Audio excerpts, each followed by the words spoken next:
Hello विद्यार्थियों, तो आपका फिर से एक बार स्वागत है हमारे विद्यार्थी क्लब यूट्यूब चैनल पर। तो देखिए, जैसे हम लास्ट टाइम पे मैथमेटिक्स की हमने एक क्लास अपलोड की थी, मैं कुछ बातें उसके बारे में बताना चाहता हूँ आपको कि मैंने कहा था कि कमेंट सेक्शन में आपको मैंने जो क्वेश्चन दिए हैं उनके आपको आंसर करने हैं। आपने किसी ने भी कमेंट सेक्शन में कोई आंसर नहीं किया। इसका मतलब ये है कि आप बस चल रही है ज़िंदगी, पढ़ाई लिखाई से कोई लेना देना नहीं है। मैं पहले ही बोल चुका था, पढ़ना है तो बिल्कुल एक्टिव मोड में रह के पढ़ो, ये नहीं कि बस चल रही है ज़िंदगी, है ना। तो अच्छे से पढ़ाई करें, और महामारी का दौर चल रहा है, घर रहें, स्वस्थ रहें, ठीक है। तो नंबर सिस्टम की क्लास 2 है आज, कुछ नया सीखेंगे। देखिए, स्टार्ट करते हैं आज से। तो लास्ट टाइम पे हमने देखा, मैं एक बार पूरा बता देता हूँ हमने क्या क्या पढ़ा था। हमने पढ़ा था संख्या, डिजिट के ज्ञात करना कि टोटल कुल डिजिट कितने होते हैं, फिर उसके बाद गुणनखंड ज्ञात करना, फिर गुणज ज्ञात करना, ये सारी चीज़ें हमने सीखी थी। गुणनखंड का ही एक अगला टॉपिक है जो कि हम पढ़ेंगे।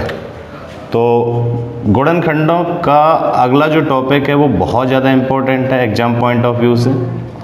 गुणनखंडों का योग ज्ञात करना। तो जैसा कि मैंने आपको बताया था, गुणनखंड होते क्या हैं। तो गुणनखंड होते हैं किसी भी संख्या को, वो संख्या जो उसे क्या कर दें, पूर्ण रूप से विभाजित कर दें, वो संख्या उसके क्या होते हैं, गुणनखंड होते हैं। उनके योग कैलकुलेट करने का तरीका हम सीखते हैं। देखिए, जैसे मैंने आपको कुछ संख्याएं कल दी थी, उसी के हिसाब से कर लेते हैं। जैसे एक संख्या मैंने आपको ले ली 24, इसके गुणनखंडों का योग ज्ञात करना। एक बेसिक मेथड तो वही है कि भी गुणनखंड लिखो 1, 2, 3, 4, 6, 8, 12 और खुद 24। ये सब इसके क्या हैं, गुणनखंड हैं। बट इनका योग करना, अभी आप ऐसे योग कर सकते हैं, जो भी आए वहाँ से टोटल ऐड कर लीजिएगा। मैं अभी बताता हूँ कैसे योग कैलकुलेट करते हैं। ये तो एक छोटी संख्या थी जिसके हमने गुणनखंड लिख लिए 8। अगर ये बड़ी संख्या हो जाए तो फिर प्रॉब्लम होगी, और प्रॉब्लम का समाधान है, देखिए कैसे। क्योंकि आपको पता है मैथमेटिक्स इज ए मैजिक कैसे होगा। तो 24 को आप फिर से गुणनखंडों में तोड़िए बाई गुणनखंड विधि। आप इसे 8 से डिवाइड कर लीजिए, 8 या 24, 3 एकम 3, इतना तो आपको आता ही है। और कल जो मैंने बताया था वही प्रोसेस करना भी है। 8 को आप क्या लिख सकते हैं, 2 की पावर 3, और इसे हम क्या लिख सकते हैं, 3 की पावर 1। 2 की पावर 3 को गुणनखंडों का अगर हमें योग ज्ञात करना है तो लिखना कैसे है, जैसे 2 की पावर 3 प्लस एक पावर कम करते हुए जाना है, 2 की पावर 2, 2 की पावर 1 और 2 की पावर 0, जब तक किसी संख्या की पावर कितनी ना हो जाए, 0। 2 की पावर 3, 2 की पावर 2, 2 की पावर 1 और 2 की पावर 0। 3 की पावर 1 और 3 की पावर 0, इन दोनों को आप सॉल्व करके लिख लीजिए, जो भी संख्या है। ये 8, ये 4 और ये 2 और ये 1। क्योंकि आपको पता है जीरो की कुछ प्रॉपर्टीज होती हैं, जैसे किसी भी संख्या की पावर अगर 0 हो जाए तो वैल्यू आ जाती है 1, किसी भी संख्या में 0 से गुणा करते हैं तो 0, और किसी भी संख्या को 0 से भाग करते हैं तो वैल्यू इनफाइनाइट। जीरो की प्रॉपर्टी आपको हमेशा याद होनी चाहिए पूरी मैथमेटिक्स में, और ये वैल्यू कितनी आ जाती है हमारी, 0। ये कुछ जीरो की प्रॉपर्टीज हैं जो कि आपको पता होनी चाहिए बेसिकली, ठीक है। तो 2 की पावर 3 को अगर हम देखें तो ये 8 और 4 12 और 2, 8 और 4 12 और 2 14 और 1 15, 3 और 3 की पावर 0 1, ये कितना हो गया, 4। इन दोनों को आपको क्या करना है, मल्टीप्लाई, और दैट इज योग। तो योग जो आया वो कितना आया, 15 चौके 60। जोड़ लीजिए, आप एक बार क्रॉस चेक कर लेते हैं। 24 12 36, 36 8 44 50, और इनको आप जोड़ लीजिए, टोटल योग फिर से कितना आएगा, 60। तो बहुत सिंपल सा मेथड, गुणनखंड करिए, उनकी पावर जो प्राइम फैक्टर हैं यानी कि अभाज्य गुणनखंड है उनकी पावर लिख लीजिए। पावर को तब तक लिखते जाइए जब तक 0 ना आ जाए, सबके फैक्टराइज कीजिए, 15 4 दोनों का गुणा कर दीजिए, और योग कितना आ गया हमारा, 60, ठीक है। तो बहुत आसान सी चीज़ है। मैं एक क्वेश्चन और बता देता हूँ इस पर बेस्ड, बट आप फिर मैं कह रहा हूँ कि जो क्वेश्चन आपको दिए जाएं उनके आप आंसर जरूर किया करें, हमेशा एक्टिव मोड में रहा करें। ऐसे पढ़ाई का कोई मतलब नहीं। उसका कारण है बहुत भीड़ है भाई कंपटीशन में। अगर आपने जरा भी लापरवाही की तो आप बहुत पीछे चले जाएंगे, सिलेक्शन तो भूल जाइए। तो अगर पढ़ना है तो अच्छे से पढ़िए, वरना पढ़ाई छोड़ दीजिए। कुछ और काम कर लीजिए जो आपको अच्छा लगे। ये नहीं होना चाहिए कि ज़बरदस्ती आप पढ़ाई में लगे हैं और पढ़ाई भी कर नहीं रहे हैं सही से, तो वो प्रॉब्लम। ठीक है, एक क्वेश्चन और ले लेते हैं। जैसे मान लीजिए 256 है, या कोई 256 ले लेते हैं। इसके गुणनखंडों का हमें योग ज्ञात करना है। तो देखिए इसके लिए फिर से आपको वही करना है, 256 के आप फैक्टर करिए, 16 से डिवाइड कर लीजिए, 16 फिर 16 से डिवाइड कर लीजिए, ये 2 की पावर 4, ये 2 की पावर 8। इसमें केवल एक ही फंक्शन है तो इसमें तो और आसान है।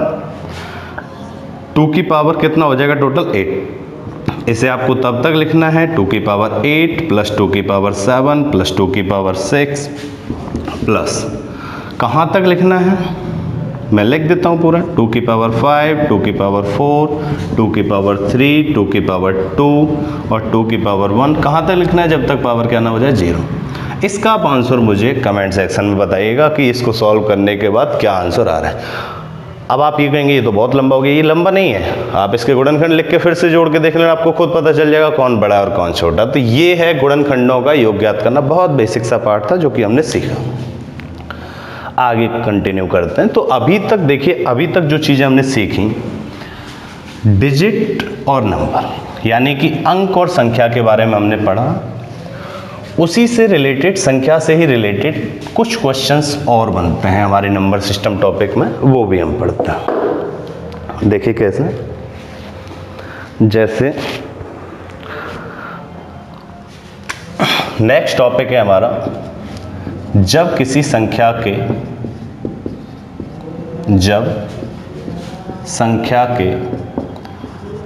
अंकों को परिवर्तित कर दिया जाए या उलट दिया जाए। ठीक, कहने का सेंस, जैसे मान लीजिए कोई संख्या है ये, जिसके 2 अंक हैं x और y। ये कौन सा अंक होता है हमारा, इकाई, यहीं से पढ़ते हैं, इकाई, दहाई, सैकड़ा, हजार, 10,000, ऐसे ही। जैसे मैं एक बेसिक कॉन्सेप्ट बता देता हूँ, कोई संख्या लेके, जैसे ये 23 है, ये इसका इकाई अंक है और ये इसका कौन सा अंक है, दहाई अंक है। तो ऐसे ही x और y हमने लिख लिया। मैंने आपको बताया था स्थानीय मान। स्थानीय मान में आप क्या ऐसे लिख सकते हैं, y इंटू 1 लिख सकते हैं, और इसे आप क्या लिख सकते हैं, x इंटू 10। तो ये y और ये 10x। मैंने आपको बताया था जब हम स्थानीय मान को ऐड करते हैं तो वो इस संख्या के बराबर आता है। तो हम कह सकते हैं कि इस x y संख्या को हम ये भी लिख सकते थे 10x प्लस y। बहुत आसान सी चीज़ है। लेकिन अगर इस संख्या को उलट दिया जाए तो, जैसे 23 के अंकों को पलट दिया जाए तो ये कितना हो जाएगा, 32। ऐसे ही अगर मैं आपसे कहूँ कि yx एक अंक है, यानी कि एक संख्या है, इसको अगर उलट दिया जाएगा x y को, तो ये क्या बन जाएगा yx। तब फिर इसे क्या लिखा जाएगा, 10y प्लस x, क्योंकि उलट गए अंक, जो इकाई के अंक पे स्थान पे था वो दहाई पे पहुंच गया, और जो दहाई पे था वो कहाँ पे पहुंच गया, इकाई पे पहुंच गया। तो यही कहते हैं हम, जब संख्या के अंकों को उलट दिया जाए या परिवर्तित कर दिया जाए। पहला था 10x प्लस y और दूसरा कितना है, 10y प्लस x। अब इन दोनों में हमें फ़र्क क्या है, क्वेश्चन हमसे कैसे पूछे जाते हैं, इनका यूज क्या है, उससे पहले मैं आपको बता देता हूँ। अच्छा, ये टाइप 1 था। टाइप 1 इन द सेंस, अभी तक जो हमने देखा वो केवल कौन सी संख्या के लिए था, 2 अंक की संख्या के लिए, 2 अंकीय संख्या। अगर 3 अंक हो, जैसे टाइप 2 की बात कर लेते हैं, तो टाइप 2 में अगर हम देखें तो 3 अंक हो सकते हैं, जैसे x, y और z। जब इसे हम लिखेंगे तो इसे क्या लिखेंगे, देखिए z है प्लस 10y क्योंकि दहाई के स्थान पर है, और ये कितना हो जाएगा 100x क्योंकि ये कितने के स्थान पर, इकाई, दहाई, सैकड़ा, सबका गुणा करके हमने लिख दिया। अच्छा, अगर इसे रिवर्स कर दें यानी कि उलट दें तो ये संख्या क्या हो जाएगी, z, y और x। कौन सा अंक परिवर्तित नहीं हुआ, y, जो यहाँ है वो यहाँ भी है। इसे फिर क्या लिखा जाएगा, 100z प्लस 10y और प्लस कितना लिख दिया जाएगा, x। इसका फ़ायदा क्या है, क्यों हम ये सारी चीज़ें पढ़ रहे हैं, तो देखो इससे क्वेश्चन आते हैं एग्जाम में, और इससे अगर क्वेश्चंस आते हैं तो उनको सॉल्यूशन कैसे किया जाता है वो समझिए। बेसिक से क्वेश्चन होते हैं, आप देख के केवल आंसर कर सकते हैं। जैसे कि मैं आपको एक क्वेश्चन बोलता हूँ, 2 अंकों की कोई संख्या जिसके अंकों को अगर उलट दिया जाए, देखिए फिर से सुनिए क्वेश्चन में दोबारा रिपीट करता हूँ। 2 अंकों की कोई संख्या, नोट कर लीजिएगा आप लोग, 2 अंकों की कोई संख्या जिसके अंकों को उलट दिया जाए तो संख्या में, यानी कि जो हमारी मूल संख्या थी और जो हमारी नई संख्या है, उन दोनों के बीच का अंतर, जैसे मैंने अभी एक संख्या ली थी 23 और ये कितना हो गया 32। मैं आपसे कहूं कि 23 को आपने 32 किया, इन दोनों का जो अंतर है 32 में से आप 23 घटाएंगे तो कितना आ जाएगा, ये 9। ठीक है, कहने का सेंस ये है, यदि किसी 2 अंकों की संख्या के अंकों को उलट दिया जाए तो मूल संख्या कौन सी होती है, जो पहले संख्या थी या प्रारंभिक संख्या, तो मूल संख्या और नई संख्या के बीच का अंतर, नई संख्या के बीच का अंतर यदि 9 आए तो मूल संख्या के अंकों का अंतर ज्ञात करें। ये क्वेश्चन मैंने दिया है, काफ़ी लेंथी सा न्यूमेरिकल होता है, बट उसका सॉल्यूशन बहुत छोटा सा होता है, बस आप उसे चीज़ों को समझ पाएँ। देखिए मैं इसी क्वेश्चन को जैसे ले लेता हूँ और इस संख्या के बीच का हमें अंतर पूछा गया है, तो अंतर हम कैसे कैलकुलेट करते हैं। देखिए अभी हमने 2 अंकों की संख्या की बात की है, अब हमें ये दिया गया है एक बेसिक, अगर मैं बात करूं तो अभी जस्ट मैंने लिखा था, पहले कोई संख्या x y थी और अब कोई क्या हो गई है y x। पहले इसे हमने क्या लिखा था 10x + y, और फिर ये कितनी आ गई है 10y + x। उलट दिया जाए तो मूल संख्या और नई संख्या के बीच का अंतर, यानी कि इन दोनों का आप अंतर निकाल लीजिए, इसमें से घटाइए। 10y में से अंतर मतलब घटाना, 10y में से y जाएगा 9y और x में से 10x जाएगा तो माइनस के 9x, यानी कि हम कह सकते हैं कि 9y - 9x। अंतर दे कितना रखा है, तो अंतर दे रखा है हमें 9, तो 9 अगर हम कॉमन ले लें तो y - x, और y - x बराबर कितना आ गया यहाँ से 1। तो यानी कि संख्या के अंकों के बीच का अंतर कितना आ गया 1, और यही हमारा क्या है आंसर। अब से हम क्वेश्चन को डायरेक्ट करेंगे।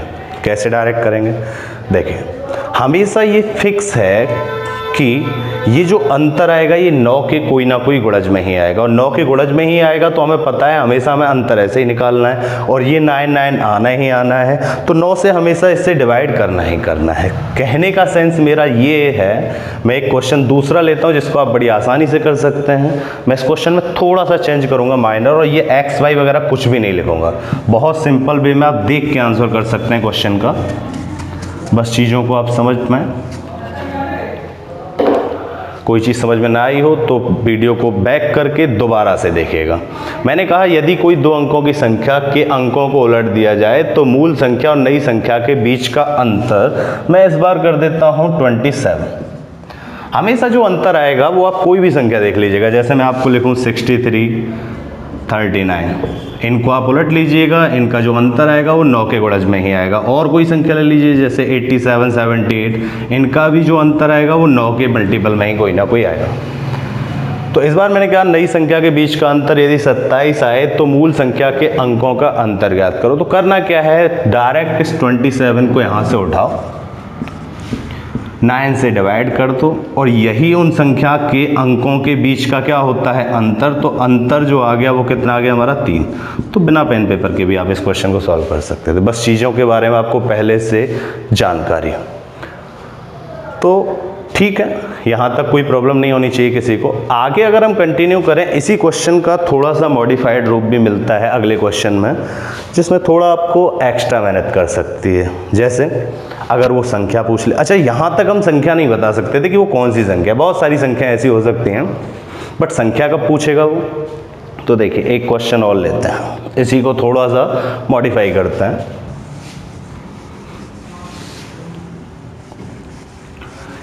इस बार मैं आपसे कहूं, यदि किसी दो अंकों की संख्या के अंकों को उलट दिया जाए तो मूल संख्या और नई संख्या के बीच का अंतर, चेंज करता हूं, उलट दिया जाए तो मूल संख्या नई संख्या से यदि 27 कम हो, 27 क्या हो, कम हो, तो मूल संख्या के अंकों का अंतर ना देके इस बार हमें दे रखा है, तो मूल संख्या के अंकों का योग यदि जैसे आपको दे रखा हो 12, योग कितना दे रखा है हमें 12, ठीक है। यहाँ पे 27 कम ना करके 36 कर लीजिएगा, ठीक है, वो ज़्यादा बेटर रहेगा, मैं अभी बता दूंगा। तो मूल संख्या के अंकों का योग 12 हो तो वह संख्या कौन सी होगी, तो वह मूल संख्या कौन सी होगी। पूरा क्वेश्चन मैंने चेंज कर दिया, वहीं की वहीं। देखिए अब इसे समझते हैं। देखिए क्वेश्चन था, ठीक है, 36 कम है, योग 12 है, और हमें वो संख्या बतानी कि वो ऐसी संख्या कौन सी है हमारी जिससे वो 36 कम हो जाए। मूल संख्या नई संख्या से 36 कम, यानी कि संख्या बढ़ रही है, पहले छोटी होगी और फिर क्या होगी, बड़ी होगी। मूल संख्या हमें पूछी गई है। अंतर जो मैंने आपको अभी बताया, जो भी अंतर दिया जाता है दोनों संख्या को, उसके 9 से डिवाइड करना होता है। तो यानी कि दो अंकों की जो संख्या थी, पहले वो एक्स वाई थी, अब हो गई है वो वाई एक्स, है ना। अच्छा, मूल संख्या नई संख्या से 36 कम है, तो ये संख्या इससे कम है, ये संख्या इससे कम है, तो y बड़ा होगा, तो y माइनस एक्स लिखना पड़ेगा हमें, y माइनस एक्स लिख लेते हैं, ठीक है। फिर उसके बाद बोला गया है अंकों का योग जो है वो 12, अंकों का योग कितना आ गया 12। अब ये तो जानते ही हो, y की जो वैल्यू आएगी दोनों को जोड़ दो, 2 से डिवाइड कर दो, x कट जाएगा, तो ये कितना आ जाएगा 8, ठीक है। 12 और 4 16, 2 से डिवाइड करोगे 8, और x की वैल्यू अगर तुम लिखोगे तो दोनों को घटा दो, 8 आ जाएगा, डिवाइड कर दो तो कितना आ जाएगा 4। y की वैल्यू 8 और x की वैल्यू 4, तो मूल संख्या जो आ गई वो हमारी कितनी आ गई 48। क्रॉस चेक भी कर सकते हो, 48 है, अगली संख्या जब 84 होगी इससे 36 कम हो जाएगी, तो इस तरीके से हम क्वेश्चन कर सकते हैं। 2 अंकों के लिए भी कर सकते हैं, 3 अंकों के लिए भी कर सकते हैं, बहुत सारे क्वेश्चंस करेंगे। टॉपिक जब कंप्लीट होगा, मैंने आपको बताया टॉप 50 क्वेश्चन में आपको प्रैक्टिस करवाऊंगा, यहीं लाइव सेशन में हम प्रैक्टिस करेंगे उस चीज़ की, ठीक है। तो क्वेश्चन करेंगे काफ़ी सारे उस पर बेस्ड। तो ये संख्या से रिलेटेड कुछ चीज़ें थी जो कि बेसिक मैंने आपको कंप्लीट करवाई। अभी तक हमने संख्या के बारे में, सिर्फ नंबर के बारे में जाना, अभी सिस्टम पे नहीं पहुंचे हैं। सिस्टम कहाँ से आता है, तो सिस्टम जो रहता है वो संख्याओं के रहते हैं प्रकार, अलग अलग प्रकार की क्या होती हैं, संख्याएं होती हैं जो कि हमें सीखनी है, ठीक है। तो देखिए संख्याओं के प्रकार की अगर हम बात करें तो अलग अलग प्रकार की संख्याएं होती हैं। जैसे फर्स्ट संख्याएं हमारी प्राकृतिक संख्याएं, यानी कि नेचुरल नंबर्स।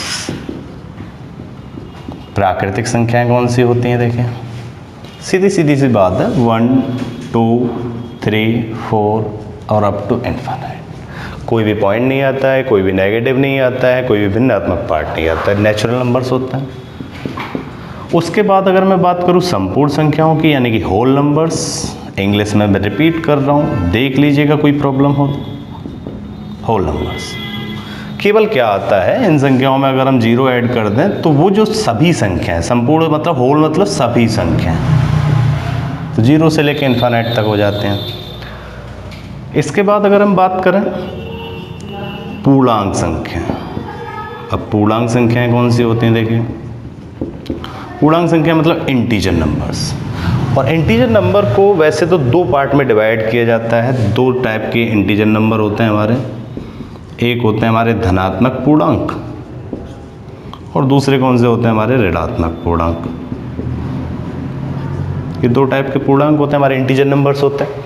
धनात्मक पूर्णांकों की बात करें तो उसमें धनात्मक वाला पार्ट आ जाता है 1 2 3 4 और अप टू इन्फिनिट, और ऋणात्मक पूर्णांक की बात करें तो -1 -2 -3 -4 और अप टू इन्फिनिट। ये धनात्मक पूर्णांक हो गया, ऋणात्मक पूर्णांक। बची एक जीरो, तो जीरो को कई बार हम धनात्मक पूर्णांक में रख देते हैं, वैसे एक अपवाद के तौर पर भी इसे देखा जाता है। क्वेश्चन कैसे आता है, इनसे क्वेश्चन नहीं आएगा, इनसे क्वेश्चन, लेकिन पूर्णांक संख्याओं से जनरली एक क्वेश्चन आता है। तो इंटीजर नंबर होते हैं, पॉजिटिव इंटीजर होते हैं, नेगेटिव इंटीजर होते हैं। क्वेश्चन कैसे बनता है, अगर मैं आपसे पूछूं कोई संख्या है 5.34, इंटीजर नंबर बताइए सब इसका, तो मैंने आपको बोला इसमें कोई भी पॉइंट नहीं आता है, ना कोई भिन्नात्मक पार्ट है ना कुछ।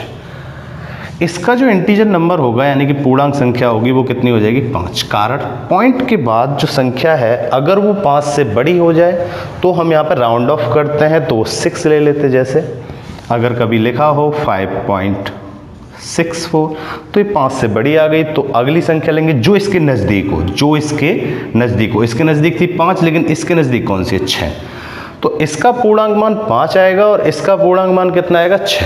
छोटी क्लासेस का अगर आपको याद हो तो वहाँ पर एक ग्रेटेस्ट इंटीजर ब्रैकेट लगाया जाता था, जिसके बाहर अगर आपको संख्या को लिखना है तो आप उसके पास वाली संख्या लिखते थे, तो इसके पास वाली कौन सी हो जाएगी, 6। या अगर यहाँ पे 8.6 होता तो यहाँ पे क्या कर देते, 9। ठीक है, 8 नहीं करेंगे, कारण पॉइंट के बाद जो संख्या है वो 5 से बड़ी है, राउंड ऑफ करते हैं। ठीक है, प्राकृतिक संख्याएं, संपूर्ण संख्याएं और पूर्णांक संख्याएं। इसके बाद कुछ और भी संख्याएं होती हैं जिनके बारे में हमें बारी बारी से बात करनी है। देखिए, इसके बाद आती है बात भाज्य संख्याओं की। ठीक है, जिन्हें विभाज्य संख्याएं भी कह सकते हैं आप।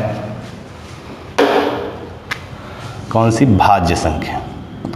बहुत बेसिक सा पार्ट चल रहा है, कुछ लोगों को लग रहा होगा ये तो सब हमें आता है, क्या पढ़ रहे हैं। तो मैंने आपको कल ही बोला था हम बेसिक से लेके टॉप पे जाएंगे, हर किसी का ख्याल रखा जाएगा। उसमें ये नहीं होगा कि हमें तो ये सब आता है। जिन लोगों को आता है वो पढ़ें और सीखें। ठीक है, कॉन्फिडेंस रहें लेकिन ओवर कॉन्फिडेंट कभी नहीं होना है। भाज्य संख्या यानी कि डिविजिबल नंबर्स हम देखते हैं, तो इसकी एक थ्योरी होती है जो मैं आपको बोल के बता देता हूँ, लिखने की जरूरत नहीं है। आपको पता है जो संख्याएं खुद से तो सारी संख्याएं डिवाइड होती हैं और एक से भी सभी संख्याएं डिवाइड होती हैं। जो संख्याएं यानी कि एक और स्वयं के अलावा किसी और संख्या से विभाजित हो जाए, वो सभी संख्याएं हमारी क्या कहलाती हैं, भाज्य संख्याएं। जैसे मान लीजिए अगर लिखा हुआ है 6, तो ये संख्या 1 से तो होगी, इससे हमें चेक नहीं करनी है। 6 से भी होगी, इससे चेक नहीं करनी। क्या और किसी संख्या से डिवाइड होगी, तो बिल्कुल होगी। ये 2 से भी होगी और किससे होगी, 3 से भी हो जाएगी। तो ये संख्या एक भाज्य संख्या है। ठीक है, तो अगर ये भाज्य है तो अभाज्य कौन सी होती हैं, दूसरी संख्या इसी का जस्ट अपोजिट होती है। कौन सी संख्या, अभाज्य संख्या। अभाज्य संख्याओं को कई टाइप से जाना भी जाता है, उनके नाम भी रहते हैं अलग अलग, या फिर इसे प्राइम फैक्टर भी यानी कि प्राइम नंबर भी कह सकते हैं। कई बार हिंदी में ऐसे ही लिख के दे दिया जाता है, वो भी आपको पता होना चाहिए। रूढ़ संख्याएं भी इसे कहा जाता है। तो इसके कई नाम हो सकते हैं, हर एक नाम आपको पता होना चाहिए। जो भाज्य नहीं रहेगी वो कौन सी हो जाएगी, अभाज्य। अगर मैं आपसे पूछूं 4 भाज्य है अभाज्य, तो बिल्कुल जी, 1 से तो करना ही नहीं डिवाइड, 4 से करना ही नहीं है, किसी और से हो रहा है, तो ये संख्या भी कैसी है, भाज्य संख्या है। अब भाज्य कौन सी नहीं है, तो जैसे आप 3 ले लीजिए। 3 या तो 1 से होगी या किससे होगी, 3 से होगी, तो ये कैसी संख्या है, हमारी अभाज्य संख्या है। ऐसे ही अगर हम बात करें 5, ये भी हमारी अभाज्य संख्या है। ऐसे ही हम बात करें 7, ये भी हमारी अभाज्य संख्या है। लेकिन अगर हम बात करें 9, ये एक अभाज्य संख्या नहीं है, विषम संख्या तो है लेकिन अभाज्य नहीं है। सम विषम की बात करेंगे अभी, क्योंकि ये 3 से भी डिवाइड हो जाएगी। ठीक है, इससे पहले एक और संख्या आप लिख सकते हैं 2, तो 2 भी एक अभाज्य संख्या, क्योंकि ये या तो 1 से होगी या 2 से डिवाइड होगी। तो क्वेश्चन पूछा जाता है सबसे छोटी अभाज्य संख्या कौन सी है, तो सबसे छोटी जो अभाज्य संख्या होती है वो कौन सी होती है, 2। ये याद रखिएगा, पूछा जाता है क्वेश्चन। कारण उसका या तो 1 से डिवाइड होगी या 2 से डिवाइड होगी। ठीक है, और किसी संख्या से डिवाइड नहीं हो सकती। जबकि भाज्य संख्याओं की बात करें तो 4 है, 6 है, 8 है, ये सभी कैसी हो जाती हैं, भाज्य संख्याएं हो जाती हैं। तो सबसे छोटी भाज्य संख्या कौन सी होती है, 4। अब एक चीज इसमें देखने वाली ये है, मैंने आपको इसमें ना तो 1 भाज्य संख्याओं में रखा और ना ही अभाज्य संख्याओं में, तो 1 किसी में भी नहीं आता है। 1 एक क्या है, अपवाद है, ना तो भाज्य में ही रखा जाता है और ना ही उसे किस में रखा जाता है, अभाज्य में रखा जाता है। तो ये हमारी भाज्य संख्या और अभाज्य संख्याओं से रिलेटेड कुछ पार्ट थे। अब क्वेश्चन ये बनता है कि 1 से लेके 50 तक कितनी संख्याएं ऐसी हैं जो कि अभाज्य संख्याएं हैं। ये आपको फिर से मैं कह रहा हूँ, आपने कल जो मैंने क्वेश्चन दिए थे क्लास में उनका आंसर एक भी नहीं किया है, तो मैं फिर कह रहा हूँ आपसे, जो क्वेश्चन मैं देता हूँ उनके आंसर आप जरूर किया करें। क्वेश्चन है कल का, 1 से लेके 50 तक की कुल संख्याओं में अभाज्य संख्याएं कितनी हैं। क्लियर, ठीक है, तो ये आप पता करके आइएगा।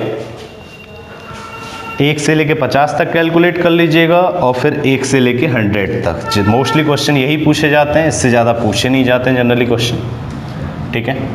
कोई प्रॉब्लम है तो आप बता दीजिएगा कमेंट सेक्शन में, कोई सुझाव भी दे सकते हैं आप। इसके बाद बात आती है सम संख्याओं की, यानी कि इवन नंबर होते हैं हमारे,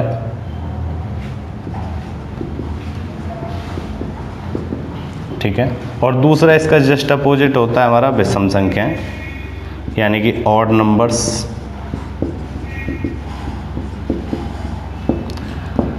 सम संख्या और विषम संख्या बहुत आसान सा टॉपिक है। जो संख्याएं 2 से डिवाइड हो जाएं वो सम, और जो 2 से डिवाइड नहीं हो वो विषम, यानी कि ये इवन और ये ऑड संख्याएं। लेकिन इतनी थ्योरी काम नहीं देते हैं, इसमें थोड़ा सा और आपको सीखना पड़ेगा। मैं आपसे कहूँ कि जो संख्याएं 2 से डिवाइड हो जाए, 2 भी डिवाइड हो रही है, 4 भी हो रही है, 6 भी हो रही है, 8 भी हो रही है, 10 भी हो रही है, ठीक है, इनफाइनाइट। विषम संख्याओं की अगर बात करें तो 1 है, 3 है, 5 है, 7 है, 9 है, ये सब डिवाइड नहीं होंगी तो ये हमारी विषम संख्याएं हो जाएंगी। ये भी कहाँ तक जाएगा हमारा, इनफाइनाइट तक।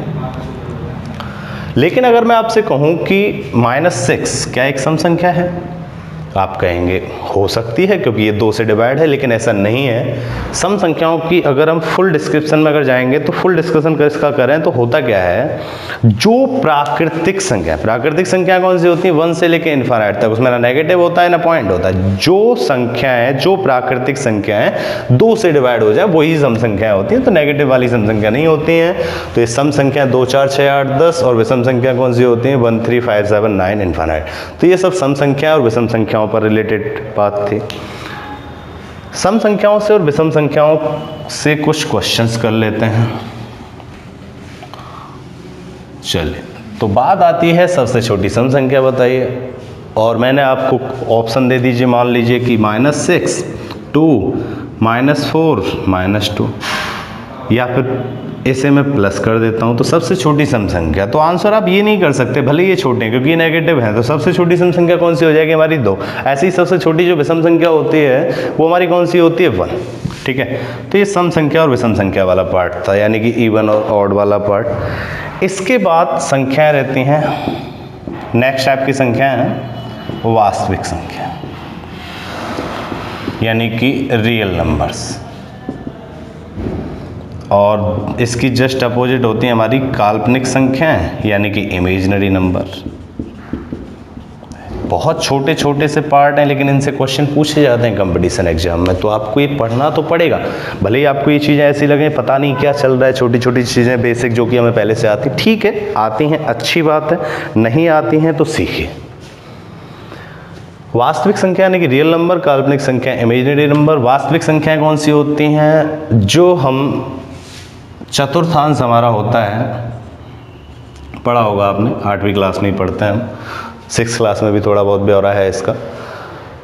ये फर्स्ट चतुर्थांश, ये सेकंड, ये थर्ड, ये फोर्थ, ये एक्स एक्सिस हुआ करते थे, यानी कि एक्स अक्ष, और ये हमारी वाई एक्सिस हुआ करते थे, ठीक है, एक्स एक्सिस और वाई एक्सिस।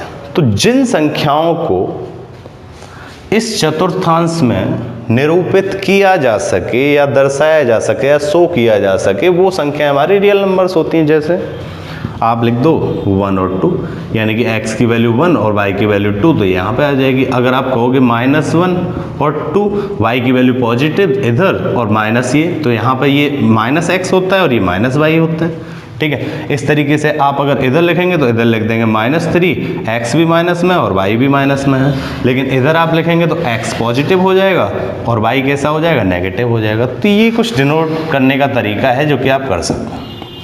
कहने का मतलब यहाँ से एक चीज़ समझ में आई हमें, वास्तविक संख्या मैंने आपको बताई जो चतुर्थांश में हम जिनको निरूपित कर सकें। अब चतुर्थांश में अगर निरूपित कर सकें तो इसमें नेगेटिव वाली भी हो रही है, पॉजिटिव वाली हो रही है। कुछ लोगों को भ्रम होता है कि नेगेटिव वाली संख्या है काल्पनिक संख्या होती है, ऐसा नहीं है। काल्पनिक संख्या के बारे में मैं बताऊंगा, जो संख्याएं जिसमें निरूपित नहीं की जा सकती वो काल्पनिक होती हैं, ये काल्पनिक ही नहीं होती हैं। तो वास्तविक संख्याएं होती हैं हमारी -3 हो सकता है, 3 हो सकता है, 4 हो सकता है, 4.5 हो सकता है, -6.5 हो सकता है, कोई भी संख्या हो सकती है जो कि कैसी संख्या होंगी, हमारे रियल नंबर्स होंगे, यानी कि वास्तविक संख्या होंगी। अब काल्पनिक कौन सी होती है, जो इसमें निरूपित नहीं किया जा सकता, कौन सी, तो वो होती हैं आयोटा वाले।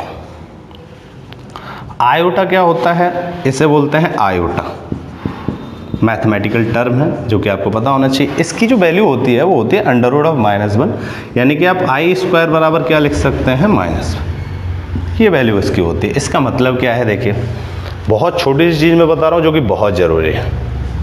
आप कई बार लिखते हैं √25 की वैल्यू क्या होगी, मैं आपको ऑप्शन देता हूँ +5, -5, +-5 या नन ऑफ दिस। ज़्यादातर लोग आंसर करते हैं +-5, जो कि गलत है। कभी भी √1 है तो उसके 2 मान नहीं आ सकते। आंसर इसका कितना आएगा, केवल 5। इसका आंसर केवल कितना आएगा, 5। लेकिन अगर मैं आपको क्वेश्चन दूं √-25, कितने लोग ये कहते हैं कि +5, -5 या +-5 में से कोई आंसर हो सकता है, तो वो गलत होगा अगर कोई भी कहेगा तो ये आंसर। कारण उसका क्या है, ये एक काल्पनिक संख्या है। कैसे, क्यों, क्योंकि इसमें क्या आ रहा है, √-1। जहां √-1 दिख जाए वो संख्या हमारी काल्पनिक संख्या होती है। उसके जगह पे फिर हम क्या यूज करते हैं, आयोटा यूज करते हैं। तो इसको आप ऐसे नहीं लिख सकते, इसको आपको अगर लिखना है तो ऐसे आप ऐसे लिखेंगे -1 × 25 को आप निकाल लीजिए बाहर, बचेगा क्या, √-1, फिर आप क्या लिखेंगे, 5 आयोटा। तो ये जो संख्या है ये हमारी काल्पनिक संख्या है, यानी कि इमेजिनरी नंबर है हमारा। तो जहां पे √-1 दिखता है वो हमारी काल्पनिक संख्या होती है। तो आंसर क्या होगा इसका, नन ऑफ दीज। इसमें और इसमें दोनों में फर्क है। ठीक है, अब आप कहते हैं कि ये 25 का +-5 क्यों नहीं हुआ, तो देखिए +-5 कब आता है वो भी मैं यहीं पे डिस्कस करके बता देता हूं आप लोगों को। अभी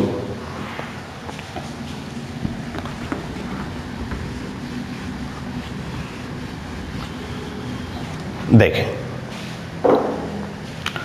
अगर कभी लिखा हुआ है x² = 25, जनरल मेथड इसका होता है स्क्वायर को हम यहाँ हटा देते हैं और डायरेक्ट आंसर लिख देते हैं। ऐसा नहीं है, करते क्या हैं, फुल प्रोसीजर क्या है, तो x² 25 को इधर ले आओ, 25 को हम 5 का स्क्वायर लिख सकते हैं -0। a² - b² का अगर आपको फॉर्मूला पता हो तो x - 5 x + 5 और ये बराबर 0। फिर ये x - 5 एक बार बराबर 0 होगा और ये इसके बराबर 0 होगा, तो x की वैल्यू 2 आ जाएंगी, +5 और -5।